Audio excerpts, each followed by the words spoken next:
Apakah benar setelah bermakrifat, setelah mengenal Allah, kita tidak perlu lagi sholat? Kata orang tertentu, untuk apa sholat? Allah kan sudah ada dalam diri kita.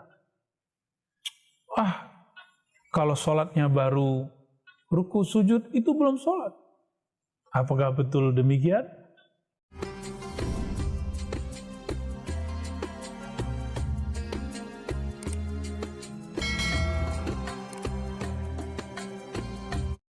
Bismillahirrahmanirrahim. Alhamdulillahilladzi amarana bis-salah walhamdulillahilladzi ba'atha lana akmalan nas salatan lillah wa huwa sayyidina Muhammad ibn Abdullah. Amma ba'du, Allahumma salli wa sallim wa barik ala sayyidil wujud sayyidil musallin sayyidina Muhammad wa ala alihi wa ashabihi ajma'in. Sahabat-sahabat yang mulakan Allah, apakah benar setelah bermakrifat, setelah mengenal Allah, kita tidak perlu lagi sholat? Kata orang tertentu, untuk apa sholat? Allah kan sudah ada dalam diri kita. Kalau sholatnya baru ruku sujud, itu belum sholat. Apakah betul demikian? Teman-teman yang mulakan Allah, bukankah Rasulullah atqan nas? Nabi itu orang a'rafun nas, paling bermakrifat. Dan kita tidak menemukan riwayat bahwa beliau meninggalkan sholat sampai hayat beliau. Sampai hayat beliau berakhir. Maka apabila kita memperhatikan banyak ayat-ayat Al-Quran, kita dapat memahami bahwa di dalam Al-Quran, surat Thaha ayat 14, coba lihat bahwa ma'rifat, akhir ma'rifat adalah sholat. Allah berfirman, berkalam kepada Sayyidina Musa. Apa kata beliau? Innani anallah la ilaha illa ana.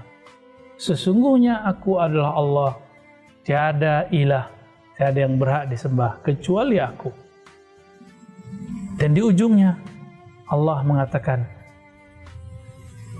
fa'budni, sembahlah aku, aqimis salata li dzikri. Dirikanlah salat untuk mengenangku, mengingatku.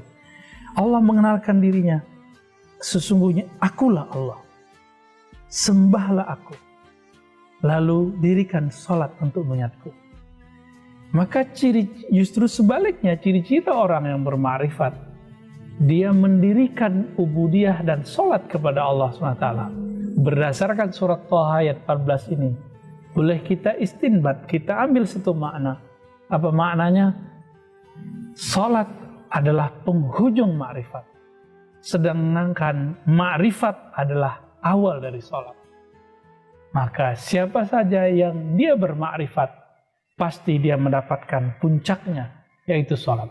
Tapi tunggu dulu teman-teman, apakah salat kita salat orang-orang yang mengenal Allah, salat orang yang bermakrifat?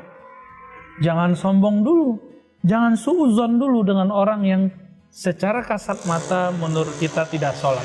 Jangan sombong dulu dengan orang-orang yang menurut kita secara fisik tidak sholat. Barangkali hatinya selalu berkoneksi kepada Allah, sedangkan kita sholatnya mungkin dahsyat, 5 waktu di masjid, tapi mulai dari takbir sampai assalamualaikum tidak pernah ingat Allah kecuali sesaat. Barangkali kita orang yang seperti itu. Maka jika kita melihat seseorang secara kasat mata tidak terlihat sholat di masjid bersama kita, belum tentu dia tidak sholat. Barangkali dia mengikuti manhaj khalwat Imam Ghazali. Imam Ghazali mengatakan, jika seseorang takut riya atau khawatir dengan kasaf-kasaf yang berbahaya, karena ada orang tertentu jika dia dibukakan mata batinnya oleh Allah, dia melihat manusia dengan karakternya. Jika karakternya karakter tamak, terlihat seperti babi. Jika karakternya galak, bengis, maka terlihat seperti si guguk, anjing. Maka orang-orang ini diperkenankan oleh Imam Ghazali untuk sementara waktu sholat sendiri, bukan sholat berjamaah. Ini fikih Imam Ghazali yang tidak disepakati oleh Imam Ibnu Salah dan imam-imam yang lain. Imam Subuki juga menolak hal ini. Tapi saya memahami bahwa ini bukan masalah benar dan tidak benar.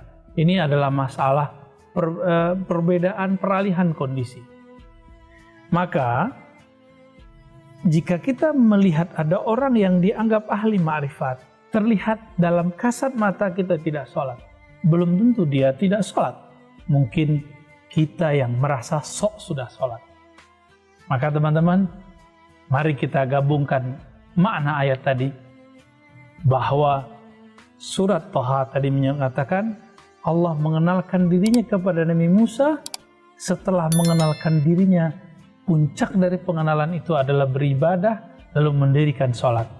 Maka pengenalan ma'rifat tanpa ibadah dan sholat adalah kebatilan yang mutlak.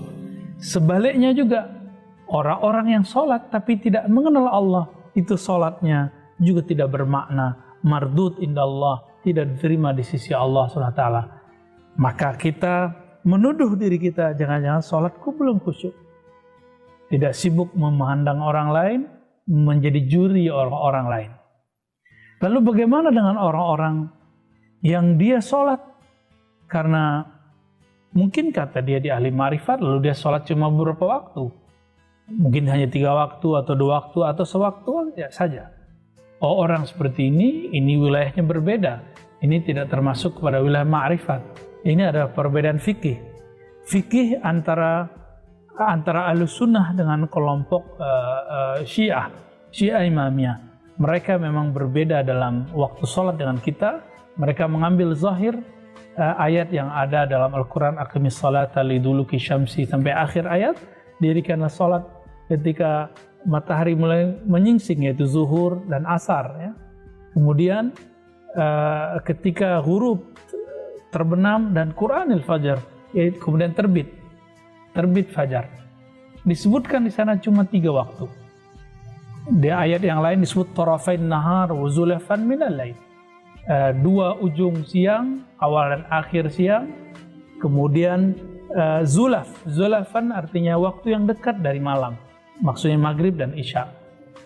Ini menunjukkan bahwa ada penafsiran di luar sana yang menafsirkan bahwa sholat itu 3 waktu.